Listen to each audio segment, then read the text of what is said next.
La Universidad Nacional y el CINART S.A. presentan Una Mirada.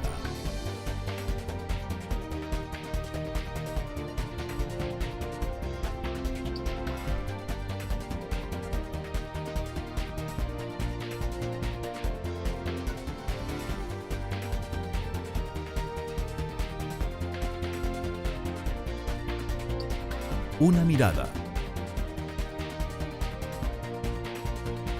Hoy,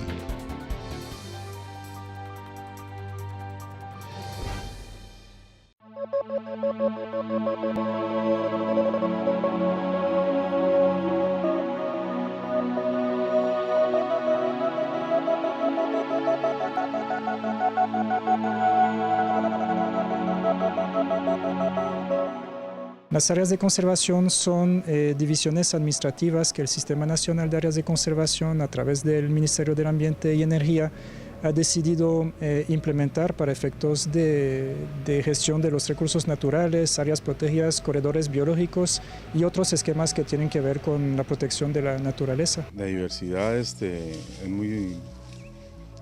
muy amplia, de cuanto a los retos. Uno es realmente la consolidación propiamente de las áreas. Aunque tenemos tantos años de tener un sistema de áreas protegidas, todavía hay muchas áreas que no tienen realmente, están consolidadas de una manera eficaz y eficiente para poder realmente garantizar esa conservación y protección de los recursos naturales.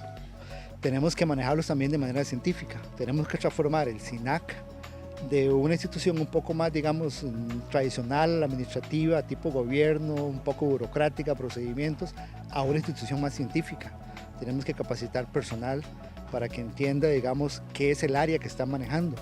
Bueno, para nosotros como actores principales de la conservación en Costa Rica, en este caso en el área de conservación Guanacaste, es sumamente importante recibir este tipo de capacitación porque nos enseña a tener herramientas para poder valorar y conocer qué es lo que realmente estamos protegiendo. Y nos dimos cuenta que casi el 5% del PIB, digamos, es lo que producen las áreas silvestres protegidas. Como ya les decía, turismo, energía hidroeléctrica para las comunidades. El estudio se replicó en el 2009 y más o menos los resultados fueron muy parecidos, ¿verdad? En el último estudio que hicimos nos dio que eran más o menos 1.353 millones de dólares lo que aportaban el conjunto de áreas silvestres protegidas.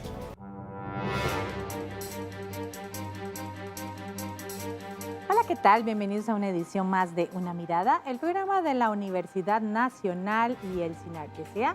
Mi nombre es Maribel Quiroz Jara y en esta oportunidad vamos a hablar sobre los retos de las áreas protegidas en Costa Rica, porque nuestro país es realmente privilegiado en el mundo, cuenta con bastantes áreas protegidas con diferentes denominaciones y rangos de protección que lo que aseguran es el mantenimiento de una serie de especies, animales, vegetales y otros, y además diferentes tipos de ecosistemas que son muy importantes tanto para el país como para el mundo. Sin embargo, pues estas zonas no son exentas de los riesgos que significa para la naturaleza el accionar del ser humano y precisamente de eso vamos a conversar en esta edición de Una Mirada. Para hablar de este tema nos acompaña en esta oportunidad el doctor Eduardo Carrillo Jiménez, quien es el director del Instituto de Conservación y Manejo de Vida Silvestre de la Universidad Nacional. Bienvenido, don Eduardo, una vez más a Una Mirada. Muchas gracias, Maribel, un placer estar aquí. También nos acompaña Carlos Morera Beita, quien es el vicerrector de investigación de la Universidad Nacional y también ha sido colaborador de Una Mirada. Bienvenido, Carlos. Muchas gracias por la invitación. Nos acompaña en esta oportunidad el señor Gustavo Induni Alfaro, quien es el coordinador de investigación desde el Sistema Nacional de Áreas de Conservación, SINAC. Muchas gracias por estar en Una Mirada. A usted las gracias, Maribel. Como les comentaba anteriormente, este es uno de esos temas de los que se debe conversar siempre que exista la necesidad de que la gente tome conciencia sobre la importancia de temas como este, el tema de las áreas protegidas de Costa Rica. Antes de iniciar con la discusión, me gustaría que le digamos a la gente que nos acompaña en la audiencia por qué este tema siempre será importante, porque tal vez como vivimos rodeados de tanto verdor, ¿verdad? El río pasa allá, a la vuelta de la esquina, Si salimos al patio vemos pajaritos, la gente no toma conciencia sobre la importancia que tienen las áreas protegidas en el país y bueno, y en el mundo por el impacto, digamos, que tienen en el entorno en que vivimos. Tal vez, don Gustavo, me gustaría que usted como representante del SIGNAC nos hable un poco por qué se considera que el país es privilegiado en esta materia. Claro que sí, Maribel y estimado auditorio. En realidad, si uno se pone a pensar que un país como Costa Rica tiene dedicado alrededor de un 25%, 26% a un esfuerzo nacional de proteger los ecosistemas, donde encontramos especies, donde encontramos servicios ecosistémicos como agua, las fuentes para producir energía que todos utilizamos a diario, inclusive para transmitir este programa tan interesante, donde tenemos laboratorios para educar a nuestra gente, como lo hacen los académicos en las universidades, donde obtenemos además un montón de recursos que directa o indirectamente permiten que vivamos. Uno se da cuenta que esa inversión en realidad es un activo para el país y quizá no nos damos cuenta de eso. A veces nos olvidamos de que el ser humano forma parte de la naturaleza y de que todo ese capital verde que se encuentra en las áreas protegidas constituye en realidad un inmenso valor para el futuro, para los que todavía no nacen, al igual que para los que estamos en estos momentos en el país. De hecho, uno puede pensar que el costo de oportunidad de tener tierras ahí aparentemente ociosas es alto, porque no se usan para producir productos para la exportación o otras actividades productivas. Pero si uno piensa en lo que aporta esto en términos de, por ejemplo, turismo, en términos de servicios como el agua, le decía, la energía y otros, más bien el costo, la inversión que hace el Estado para mantener ese sistema de áreas protegidas es bastante exiguo, es muy modesto. Es un activo que para mucha gente no es tan evidente porque simplemente abrimos la llave del tubo y sale el agua, pero las áreas de captación dependen de que las cuencas altas se conserven, por ejemplo. Y si uno lo ve a largo plazo, con el cambio climático global, por ejemplo, es una vacuna, digamos, para mitigar muchos de los efectos que con seguridad vienen. Así que yo diría que es un recurso invaluable. Me aventuraría a decir que es el activo más valioso que tiene el país. Después de la gente misma, digamos, la biodiversidad y los ecosistemas son el recurso más valioso y más estratégico para el futuro del país. Bueno, yo creo que Gustavo lo abordó muy bien. Tenemos que volver al país y decir, bueno, este país decidió hace 30, 40 años preservar 25%, de los cuales 15% dijimos eso es intocable, que son las áreas protegidas. Nosotros tenemos tres categorías de áreas protegidas. Unas categorías que son áreas protegidas que son del Estado, donde el Estado es el dueño de esas tierras, todo el pueblo costarricense, que representan los refugios de vidas, las reservas biológicas y los parques nacionales. Estas fueron construidas más o menos en los años finales de los 60, 70, que son las áreas protegidas más grandes. Corcovado, Chirripó, los parques nacionales más grandes fueron construidos en esa época. Es importante porque respondían a un modelo de país, el país era una finca, digamos que era una finca, decíamos, estas partes son muy bonitas, tienen un gran valor ecológico, las vamos a preservar. En los años 80 emerge un nuevo modelo de país y se inician unas nuevas categorías de protección, como son los refugios de vida silvestres, como son los humedales, como son las zonas protectoras, etcétera, pero eran fragmentos más pequeños. Y en los últimos décadas, los últimos 15 años, ha sido un modelo de tratar de darle conectividad a esos grandes fragmentos y han surgido las zonas de amortiguamiento y los corredores biológicos. Esa forma, ese abordaje de conservación tiene que ver también con un modelo de país. ¿Cuál es la función que juegan dentro de la política del país, de las políticas públicas, las áreas protegidas? Y creo que es una de las razones por las cuales debemos discutir los beneficios que tienen las áreas protegidas que a veces no los visibilizamos. Bueno, yo estoy de acuerdo con lo que han conversado Gustavo y don Carlos. Sin embargo, ese gran esfuerzo que se hizo en los años 70, creando las áreas protegidas, se ha descuidado muchísimo. Las áreas protegidas que tenemos nosotros ahora, desgraciadamente, están dejadas de la mano de Dios. Desgraciadamente, si vamos a cualquier área, la vemos nada más como un atractivo para turistas. Pero no estamos viendo realmente cuál es la importancia, como mencionó Gustavo ahorita. Vamos a un área como Corcovado, donde llega mucho turista sirena y tenemos 1 o 2 funcionarios que están dedicados casi exclusivamente a atender turistas y todo lo que es los recursos naturales lo estamos dejando de lado. Entonces hay una gran preocupación de la gente que trabaja en el mundo académico científico, de que realmente decimos que hemos creado áreas protegidas, que es muy cierto. Hemos avanzado mucho en eso, pero no las estamos cuidando como deberíamos cuidarlas. Y máxime que es, como ustedes dicen, un recurso invaluable, pero que también tiene un valor al mismo tiempo, ¿verdad? Como por ejemplo un estudio realizado por Mariluz Moreno, académica del Centro Internacional de Política Económica para el Desarrollo Sostenible de la Universidad Nacional, conocido como el CIMPE, reveló que el 5% del Producto Interno Bruto del país proviene de los recursos que se generan alrededor de las áreas protegidas. La investigadora sostiene que debe trabajar sin hacer cumplir las políticas gubernamentales para mejorar y proteger estas zonas. Vamos a ver. Que las áreas silvestres protegidas siempre han sido concebidas como un costo.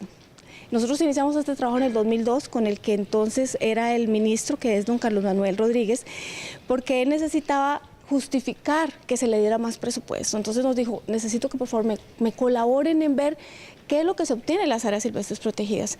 Y entonces empezamos con parques nacionales y reservas biológicas, que es apenas una parte de lo que son las áreas silvestres protegidas, porque tenemos presupuesto para eso, ¿verdad? Y recursos para eso. Y nos dimos cuenta que casi el 5% del PIB, digamos, es lo que producen las áreas silvestres protegidas. Como ya les decía, turismo, energía hidroeléctrica para las comunidades. El estudio se replicó en el 2009 y más o menos los resultados fueron muy parecidos, ¿verdad? En el último estudio que hicimos nos dio que eran más o menos 1.353 millones de dólares lo que aportaban el conjunto de áreas silvestres protegidas. Hay retos específicos, hay muchos, pero en términos de uno global, yo diría que el seguimiento a las políticas y a los objetivos estratégicos que el mismo Sistema Nacional de Áreas de Conservación se ha propuesto establecer. Ellos tienen un esquema de políticas que que especificaron desde el 2011, pero el gran reto va a ser determinar si tienen los indicadores necesarios para hacer el seguimiento o los dispositivos necesarios para hacer el seguimiento a esas políticas. A nivel general, dentro de esas políticas, por ejemplo, una de las cosas que sería muy importante tener presente es toda la parte de financiamiento para las áreas silvestres protegidas, que cuenten con suficientes recursos financieros y humanos. Otra cosa es la conflictividad socioambiental que existe, tanto alrededor de las áreas silvestres protegidas como dentro de las áreas silvestres protegidas, con las comunidades que están dentro y que están fuera de estas áreas. Retomando lo que ustedes mencionaron hace un momento sobre cómo las áreas protegidas deben responder de alguna forma al tipo de país que queremos tener, ¿estarán las políticas que tenemos actualmente o el marco legal que tenemos permitiendo que esto se haga efectivo o todavía hay mucho por andar? Yo creo que tendríamos que analizarlo desde 3 niveles. Las áreas protegidas no son solo a nivel nacional, tienen que transitar por un nivel local, cómo las comunidades articulan con las áreas protegidas, cómo a nivel municipal articulan con las áreas protegidas y cómo las políticas nacionales articulan con las áreas protegidas. Entonces, ahí hay algunas zonas, como bien lo planteaba Eduardo, que son de fricción. Digamos, aún algunas comunidades no se sienten apropiadas y hay que construir una identidad. En este país hay una gran identidad con las áreas protegidas en el sentido que somos un país sin ingredientes artificiales, somos un país natural y el mayor atractivo de este país son las áreas protegidas, es el recurso natural. Sin embargo, como bien lo planteaba Moreno en su entrevista, eso no se revierte en las áreas protegidas. Entonces eso tendríamos que analizarlo en los 3 niveles para poder decir el Estado si realmente tiene todo ese valor las áreas protegidas, porque hay una carencia, como decía Eduardo, y porque hay una crisis de las áreas protegidas, si no tiene lógica. Sí. ¿Cómo lo valoran ustedes desde el SINAC? ¿Qué le diré, Maribel? Nosotros a diario tenemos que lidiar con esto. Sí, claro. Y le aseguro que no es una tarea sencilla, es muy complejo. Estamos hablando de un sistema de 160 y resto de unidades decretadas desde la década de los años 50, las primeras de ellas, que todavía existen, digamos, creadas a través de la ley de establecimiento del ICT, paradójicamente. Desde el 55 se establecieron los volcanes como áreas protegidas, como parques nacionales, con una ley que buscaba darle al país una vitrina a través de una entidad responsable de gestionar la imagen, digamos, como destino turístico. En los 80 sabemos del boom que tuvo el sector y en la actualidad pues no es un secreto para nadie que vivimos prácticamente del turismo. Sin embargo, en la línea de lo que el video de la gente del el CIMPE nos compartía y lo que acaba de apuntar Carlos, viera qué difícil que es justificar a veces la creación de plazas, por ejemplo, ante el gobierno, porque no se nos ve como un sector estratégico. Yo antes, en mi alocución inicial, aducía que las áreas protegidas son quizá el activo más valioso, pero para mucha gente no es tan evidente. Quizá nos ha faltado un poco de, digamos, arrojo para poder ir más allá y demostrarle con cifras como las del CIMPE y con otros hechos a la opinión pública que estamos hablando de que si las áreas protegidas desaparecieran, este país sencillamente colapsaría en términos económicos, en términos científicos por supuesto, pero en términos también de supervivencia. No habría agua de calidad. O sea, la sociedad que ha evolucionado de un medio rural al urbano en los últimos 30 años quizá, ha perdido de vista el valor que para los abuelos era muy evidente de cuánto vale la tierra, cuánto vale un árbol, cuánto vale la fauna y la flora. Exacto, es que de alguna forma en el cambio generacional que le da más valor a un piso de concreto en una torre en el medio de la ciudad, desvaloriza de alguna forma en el imaginario de la gente eso que usted dice, ¿verdad? El valor de una hoja, de no sé, una mariposa, de la tierra en sí. Maribel, no es el valor, es que el valor lo condenamos a solo lo económico. Ese es el punto. Entonces, aquí los que valoran dicen, bueno, esto vale porque produce esto, que es dinero nada más. Pero el valor como país. Sí, pero el valor tiene muchas dimensiones. Hay un valor cultural, un valor ambiental, pero cuando nosotros vemos los beneficios de las áreas protegidas, solo se limita a cuánto dinero produce. Exacto. Nada más. Y eso yo creo que es un gran error. Ese es el problema. Yo preguntaría, por ejemplo, a la gente, ¿de dónde viene el agua que nos tomamos en San José? Y si tuviésemos esa agua, si no tuviéramos el Braulio Carrillo, por ejemplo, o Tapantí. Solo comenzando por ahí, deberíamos ser capaces de valorar en otra dimensión la importancia que tienen las áreas protegidas. Falta muchísima educación. Nosotros nos jactamos de que somos un país verde, pero falta educación. Hay gente, la mayoría de gente, que no sabe que aquí a 30 kilómetros en el Braulio Carrillo tenemos jaguares, que somos privilegiados en esos. Pero sí conocen un león, sí conocen un tigre, pero no saben lo que tenemos aquí nomás. Ahora, usted ha trabajado muy de cerca con la comunidad, don Eduardo. ¿A qué se deberá ese desconocimiento? Bueno, yo creo que se ha fallado. La creación de las áreas protegidas se hizo completamente aislada de las comunidades. Y ha faltado mucho ese trabajo, como mencionaba don Carlos, de incorporar a las comunidades a beneficiarse de alguna manera también de las áreas protegidas. Y conocer esos beneficios de una manera más, claro, como decía Carlos, más allá del valor económico per se. Pero ese es el reto. Precisamente eso es uno de los grandes retos que tenemos. El paradigma fue lo que nosotros llamamos la naturaleza intocable. Esto es un área protegida, vamos a acercarlo y nadie puede tocarlo. Ahora hemos cambiado a una visión más ecosistémica. Porque la dinámica nos ha dicho ir cambiando, pero hemos cambiado tan rápido. Yo creo que no, eso es el reto, de cómo insertarnos, cómo sensibilizar a las comunidades, sensibilizar a los políticos, a los sectores empresariales también. Claro. Bueno, y esa es un poco la idea al realizar este programa, hacer más evidente esos beneficios más allá de lo económico, pero también los retos que implican, ¿verdad? Preservar este patrimonio que en realidad tiene el país y que, como usted dice, muchos otros se lo desearon. Pero vamos a ir a una pausa, ya volvemos en una mirada.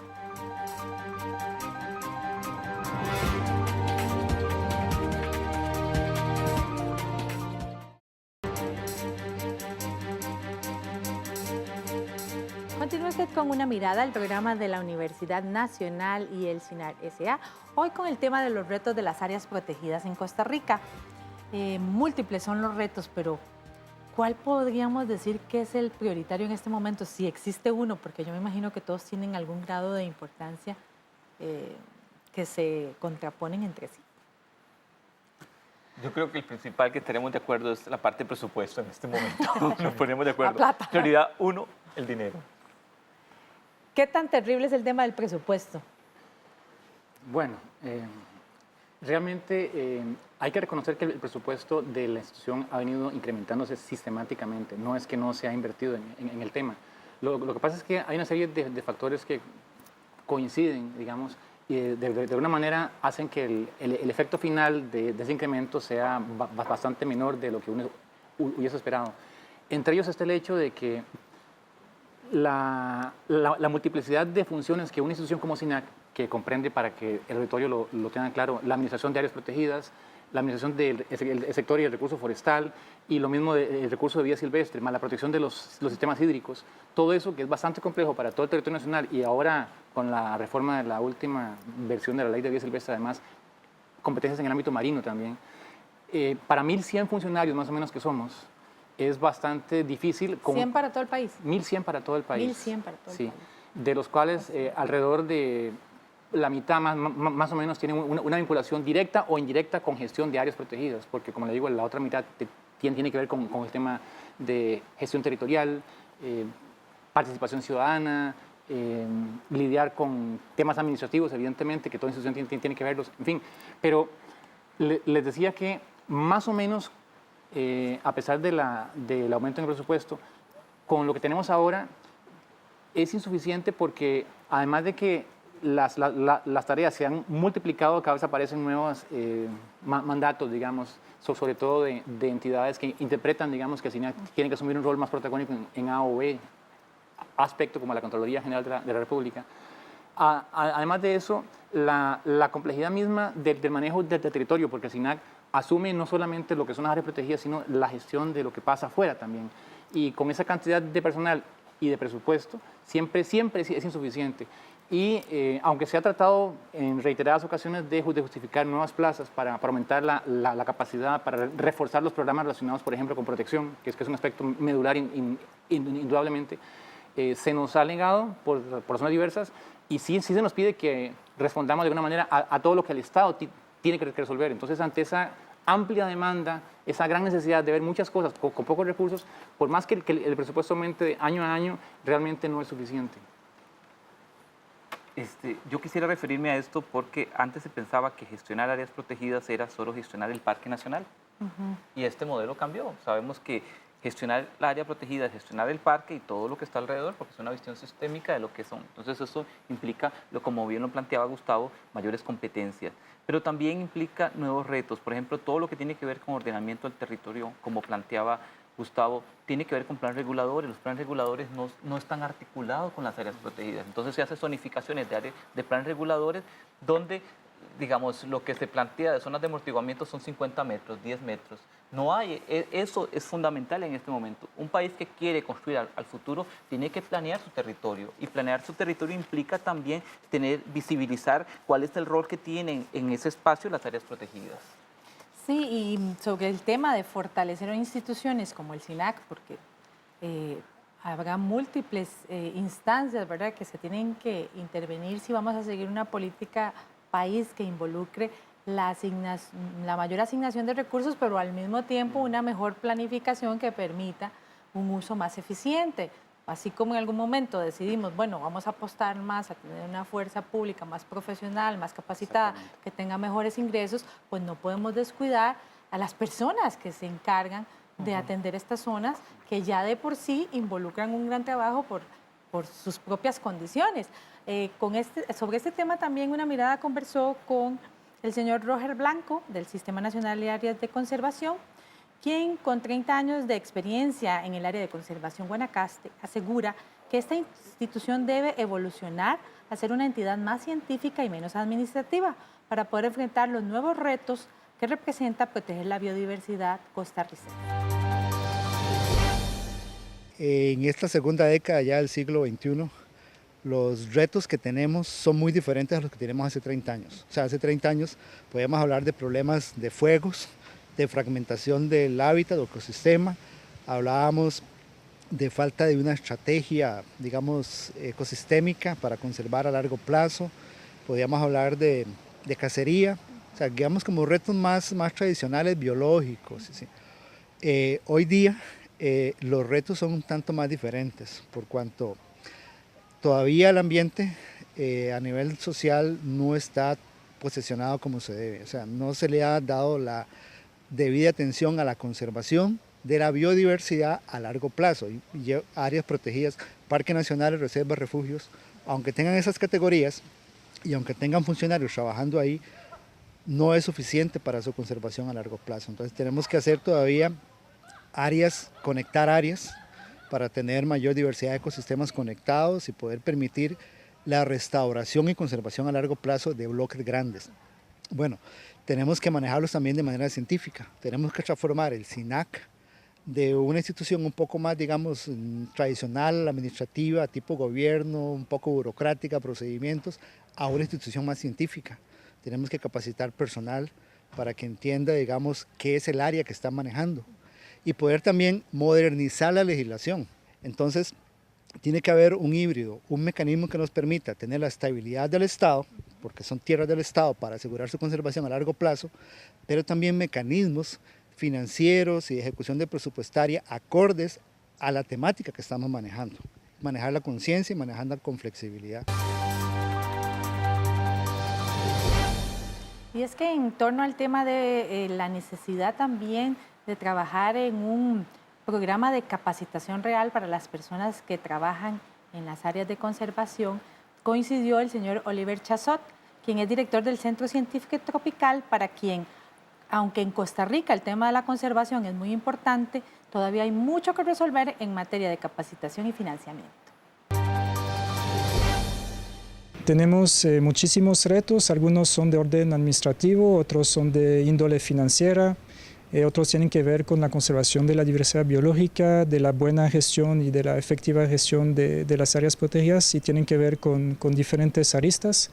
En este país tenemos un modelo muy lindo de gestión de las áreas protegidas, sin embargo falta todavía camino por recorrer en comparación con otros países más avanzados en estos temas. Para el nuevo gobierno hay muchas tareas pendientes y aparentemente un plan de gobierno que va a atender a esas áreas. En el tema de capacitación a las personas y funcionarios que están en las áreas protegidas para que puedan desarrollar una gestión más eficiente. En la parte de financiamiento tenemos pocos guardarrecursos en comparación al tamaño de las áreas protegidas. Tenemos muchos retos como los incendios forestales, cacería, un mejor trabajo con las comunidades aledañas y por supuesto esquemas de gobernanza un poco diferentes que los esquemas tradicionales que han sido los que se han implementado con los parques nacionales. Eduardo, ¿ustedes han tenido alguna experiencia en el tema de capacitación de las personas que trabajan directamente con las áreas protegidas? Sí, nosotros hemos venido haciendo capacitaciones en áreas como Guanacaste, como Corcovado, como la Isla del Coco. Y ahorita precisamente el instituto está preparando un diplomado para guardaparques, con el apoyo de la Fundación Proparques, que esperamos que comience el año entrante. La idea es profesionalizar al guardaparque en su campo específico. Sabemos que es muy necesario capacitar a la gente que está trabajando en el campo. Yo quisiera mencionar algo que es importante relacionado con el último tema. Yo creo que nosotros como país cometimos un gran error hace 20 años. Hace 20 años pasamos de un sistema de parques nacionales a un sistema de áreas de conservación, que en principio fue una idea excelente, trabajar con la parte de afuera también de las áreas protegidas y no ver las áreas protegidas como algo aislado. Pero eso trajo como consecuencia que las áreas protegidas se hayan dejado en la última prioridad para trabajar. Y cada área de conservación, de 11 que tenemos en el país, trabajan como áreas independientes. Entonces, para darles un ejemplo, el año pasado fuimos a pedir un permiso para hacer investigación que hemos hecho por 23 años ya en Corcovado. Tardaron 2 meses para darnos el permiso y nos lo dieron porque intervino el director del área del SINAC. Y básicamente porque los resultados que han venido arrojándose a través de 23 años no le gustaron a algunas de las personas que trabajan en OSA. Pero hacemos exactamente lo mismo en el Parque Nacional Guanacaste, en el área de conservación Guanacaste, y de un día para otro nos dan el permiso, nos mandan una carta diciendo estamos utilizando los datos que ustedes están generando para tomar decisiones de manejo. Entonces, tenemos problemas estructurales ahí enormes. ¿Cómo puede ser que un área sí y otra área no? Y depende de la persona que esté a cargo. No hay una política general clara de cómo incentivar la investigación y cómo utilizar esa investigación para la toma de decisiones. Sí, pero yo quería hablar de otro tema que es interesante, es que cuando vamos a las áreas protegidas tenemos que entender que los que trabajan ahí tienen condiciones no de las mejores. Exacto. Y es algo que es importante, carecen de capacitación, pero a mí me gusta el término que llaman en la zona sur parqueños. Los parqueños son los sacrificados, son los que trabajan ahí, sacrifican sus hijos, muchos se tienen que divorciar porque la incidencia de divorcios es muy alta. Y eso no lo, digamos, necesita una capacitación técnica, pero también tiene un acompañamiento, porque ellos están también cuidando algo que es responsabilidad de todos los costarricenses. Entonces ahí yo quería puntualizar. El otro elemento es cierto lo que dice Eduardo, no existe una forma orgánica de poder abordar la toma de decisiones, digamos, hay mucha independencia entre las áreas protegidas que implica que no haya una coordinación, ni haya una sistematización en la toma de decisiones, que es fundamental. O sea, parece que las áreas se manejan como pequeños feudos que no pertenecen a un país y a un pueblo y que debería verse de una manera más integral. Formalmente no es cierto, puesto que la ley, digamos, como instrumento que creó el SINAC, en este caso en el 98, la ley de biodiversidad, establece una estructura que, como dice Eduardo, desconcentra las competencias, las responsabilidades y los recursos.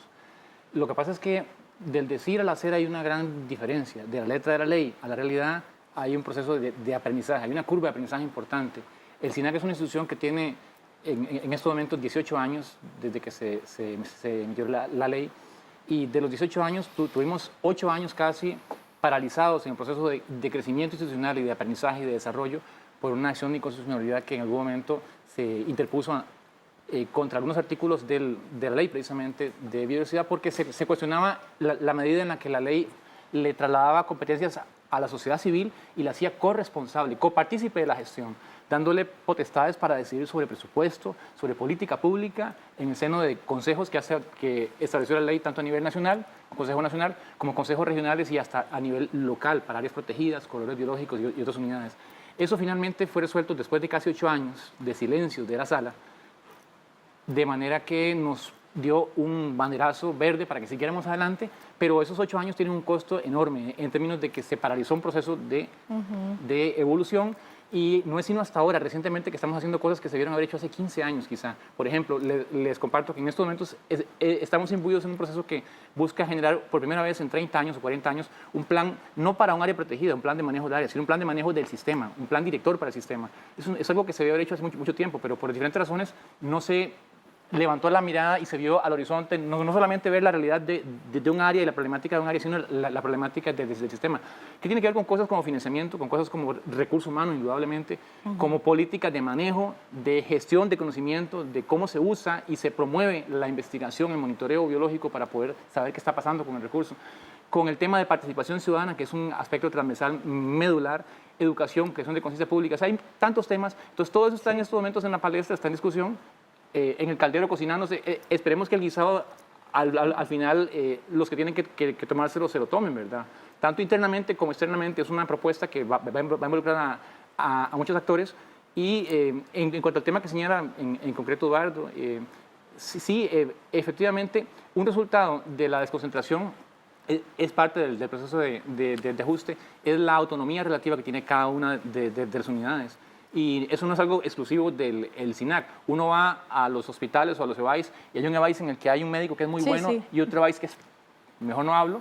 Entonces uno lo encuentra en toda la actividad humana, ¿verdad? Y hay que aprender de eso, hay que ir corrigiendo. Es un proceso gradual. ¿Qué le puedo decir? Es complejo. El SINAC es, en este caso, una entidad muy grande, con pocas personas, pero con muchas entidades. Hay muchas áreas protegidas, muchas oficinas, muchas dependencias, muchos programas. Las leyes nos dan muchísimos mandatos y es difícilmente abarcable por una sola entidad en 18 años todo eso, y hay que todavía mirar al futuro con optimismo en ese sentido.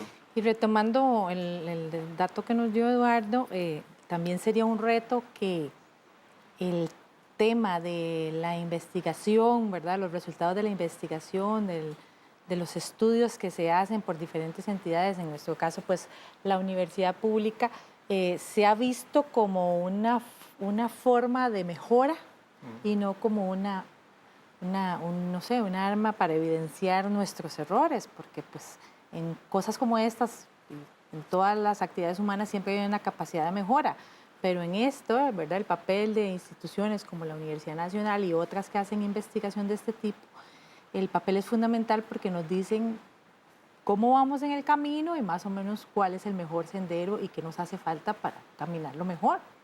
Yo creo que aquí es importante tal vez comentar lo que estamos haciendo con la Universidad Nacional con el SINAC.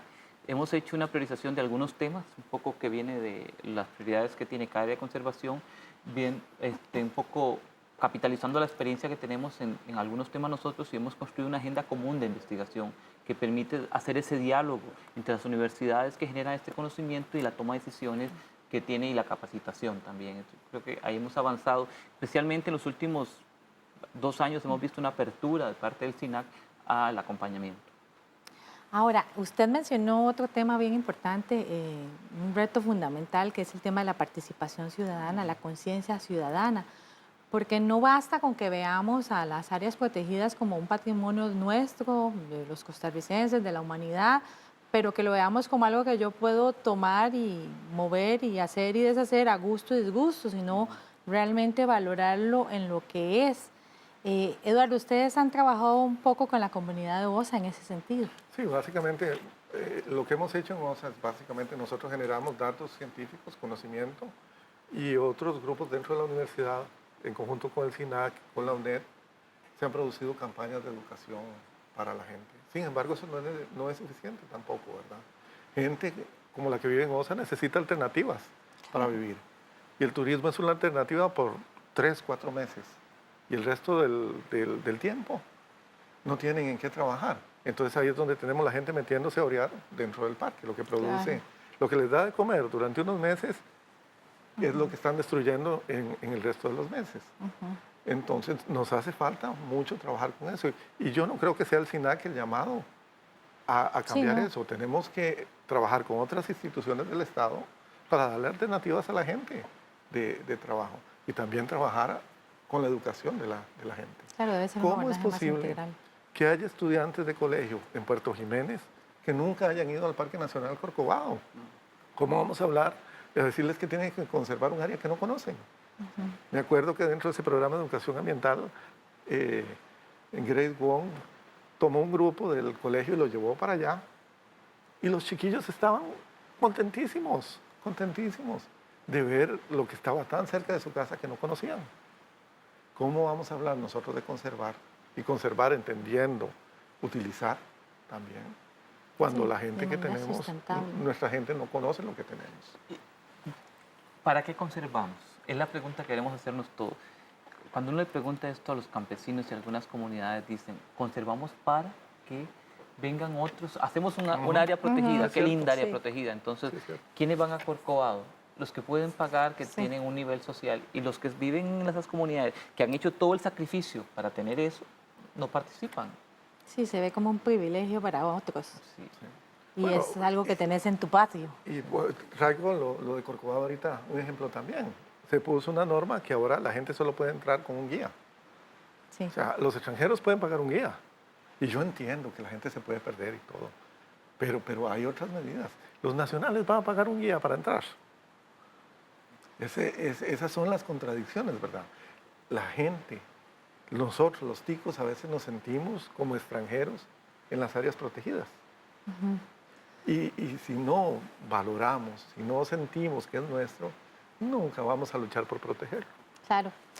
¿Cómo valorar lo que significan las áreas protegidas para el país y para la humanidad? Es lo que vamos a hablar en el siguiente bloque de Una Mirada. Quédese con nosotros que ya volvemos.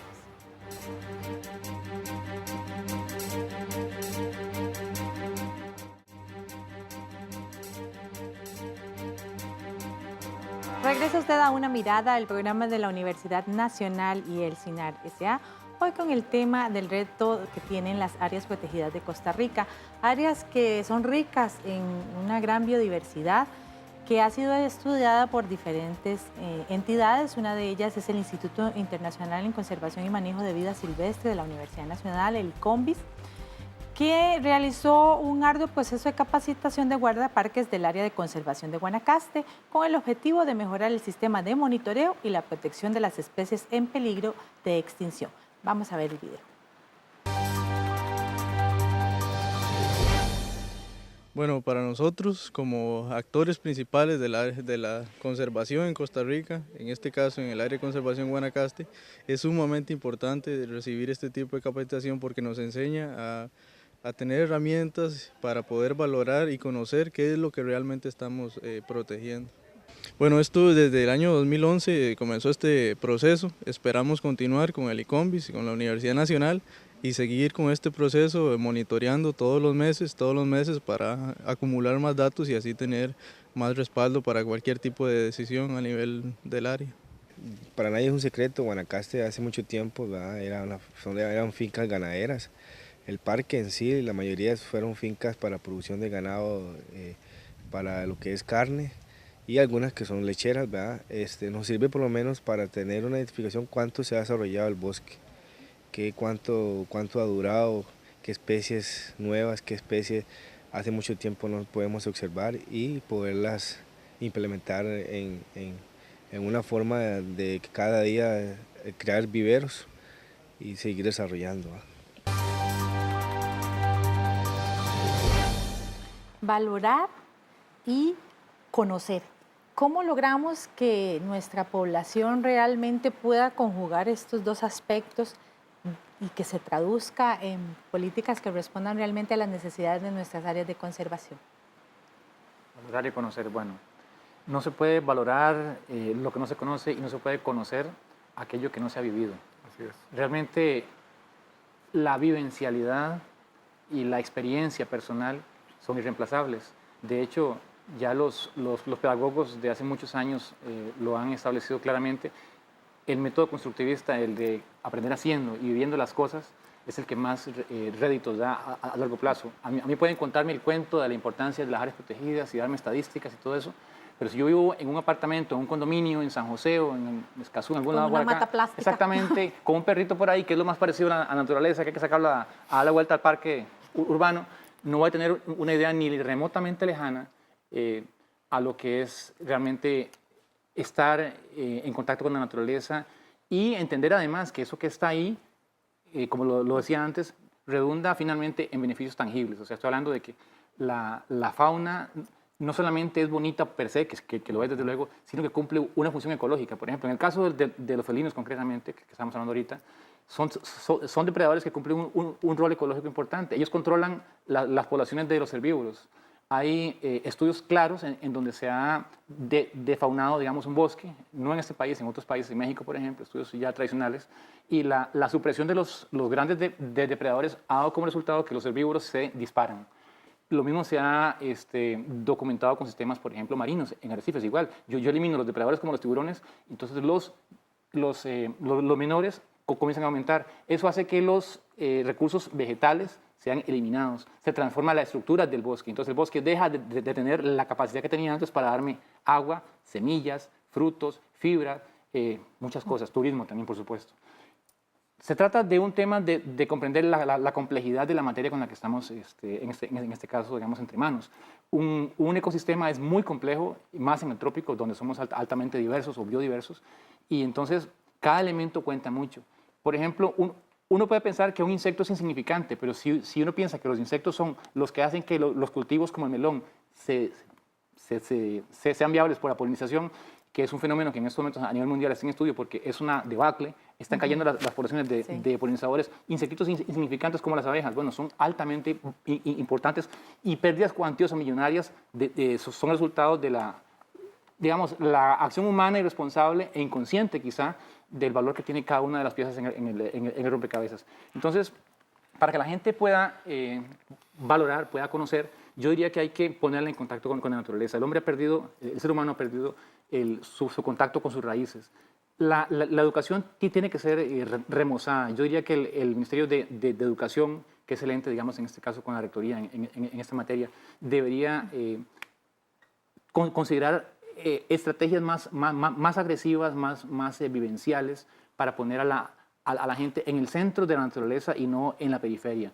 que nuestra gente, porque son los jóvenes los que pueden, digamos, gestar un cambio en el futuro, puedan realmente ver desde adentro y en un proceso bien estructurado la importancia de que los ecosistemas estén ahí, no por un año o por dos, sino para siempre. Y que además se traduce en una mejora o un detrimento de la calidad de vida de la población, como es el tema del agua, que ahora pues nos afecta de una manera a todas las personas del país y del mundo. Pero el agua, y no solo el agua, calentamiento del planeta, es que todo está articulado. Nosotros pensamos que la vida es lineal y la vida no es lineal, la vida es cíclica. Entonces los indígenas tienen una visión muy bonita que dicen que hay un mutualismo. Si yo hago un daño, ese daño se me revierte. Hemos perdido como el norte o el sur o lo que sea en este momento. Entonces, bien lo planteaba el compañero Gustavo, nosotros nos creemos el centro y todo está al servicio de nosotros. Entonces, no importa contaminar porque yo vine aquí a servirme, no vine a sentirme parte de eso. Entonces, si no cambiamos ese modelo, vamos a destruir las áreas protegidas, vamos a destruirnos nosotros mismos, nos estamos matando nosotros mismos. Sí. Hay ejemplos bonitos. Otra vez, si usted va, por ejemplo, al Parque Nacional del Guanacaste, al área de conservación Guanacaste, ellos tienen un programa fuerte de educación biológica. Hace 2 semanas que estuvimos en la estación biológica Marixa, que es bien alejado, nos encontramos a los muchachos del área con un grupo de chiquitos de escuela de 7 y 8 años caminando y viendo insectos y viendo anfibios. Esos chiquitos se llevan una impresión y empiezan a sentirse parte de la naturaleza. Nosotros tenemos que empezar a educar a nuestra propia gente. Como ustedes bien dicen, nosotros somos parte de la naturaleza, no somos aparte de la naturaleza. Pero lo verde, lo ecológico, las áreas protegidas, no son un sticker para vender. Eso te iba a decir, que cómo ir más allá de la moda verde. Que esto no es... ¿Cómo ir más allá de la moda verde? Greenwash, es lo que se pinta verde. Aquí hay un doble discurso que no podemos tenerlo. O se es o no se es. Aquí no hay términos medios. Ahora, de cara a una nueva administración en el país, en la que la gente tiene una gran confianza en el cambio, ¿qué cosas tenemos que cambiar como que ya en esta materia? Bueno, a ese nivel yo creo que podemos diferir un poquito también. Yo quisiera ver una reestructuración total del manejo de las áreas protegidas. Incluir, en eso coincido con Gustavo, incluir en los programas de educación la conservación de la biodiversidad. Y cuando hablo de conservación, insisto, no estoy hablando de no tocar, es cómo usamos, cómo somos parte de la biodiversidad. O sea, tienen que haber cambios radicales. Tenemos que dejar de decir hacia afuera que somos un país conservacionista cuando hacia adentro estamos perdiendo el gran esfuerzo que hemos hecho en los últimos 30 o 40 años. Tenemos que ser consecuentes con lo que decimos. Y en eso totalmente de acuerdo con don Carlos. Yo también diría, yo estaría conforme si nosotros podemos articular todo lo que hacemos en planificación espacial, especialmente en las municipalidades con las áreas protegidas. Tiene que haber un enlace, no puede ser que las municipalidades hagan una cosa y las áreas protegidas otra. A nivel local, a nivel regional, ese enlace es urgente. Gustavo. Pues yo agregaría al tema, digamos, de la educación, de la creación de una mayor conciencia pública, 4 ejes que me parece que son imprescindibles. Algunos de ellos ya han empezado a perfilarse. Por ejemplo, el primero es el tema de la territorialidad, el concepto de gestión territorial. En este país, no es un secreto para nadie también, se han intentado en varias oportunidades tener una ley de ordenamiento territorial y ha sido pues, un fracaso reiterado. Ya tenemos felizmente, por primera vez en muchísimo tiempo, una política y se está trabajando en un plan de acción para esta política que acuerpa, que reúne a todo un sector con diferentes actores, incluido el SINAC, y me parece que es una feliz coincidencia que esto se dé con un momento en el que tenemos un montón de herramientas más de corte tecnológico para poder, digamos, llevar eso a la opinión pública e involucrar a los actores. Otro tema importante es el tema de gestión del conocimiento. Realmente, si no ponemos la información en el lugar correcto para que la gente correcta la use de la manera correcta, los resultados van a ser equivocados una vez más. Necesitamos que se conozcan las cosas, que se usen y que se tomen las decisiones a la luz de la mejor información. Otro aspecto es, como ya lo hemos mencionado, la participación ciudadana. Si la gente no está dentro del barco, difícilmente van a entender lo que es una tormenta en alta mar porque nunca la han vivido. Y por último, creo que la puesta en valor del servicio ecosistémico, todo el paquete de beneficios tangibles e intangibles que nos dan las áreas protegidas, tiene que pasar del discurso académico a las políticas inclusive hacendarias y a las políticas de todos los ministerios, porque es un tema transversal. Todo lo que hacemos tiene que ver con servicios que provienen de la naturaleza, pero el que trabaja en el Ministerio de Trabajo o en el de Educación o en el de Transporte no conoce eso, no entiende la importancia de que mi decisión para una carretera considere además que el stock de recursos que vienen de ese ecosistema que voy a alterar puede condicionar el futuro de muchas comunidades y hasta de los propios hijos de ese operario del Ministerio de Transporte, por ejemplo. Bueno, con esa síntesis que usted hizo podemos cerrar este programa. Por supuesto que hay mucho más que hablar, pero se nos acabó el tiempo. Gracias por acompañarnos y a ustedes por estar una vez más con Una Mirada. Recuerde, es responsabilidad de todos y todas en Costa Rica proteger el país en el que vivimos y eso incluye, entre muchas otras cosas, esas áreas protegidas de las que tanto disfrutamos. Así que infórmese más, busque más información sobre este programa en www.una.ac.cr. Lo esperamos la próxima semana con otro interesante tema. Hasta pronto.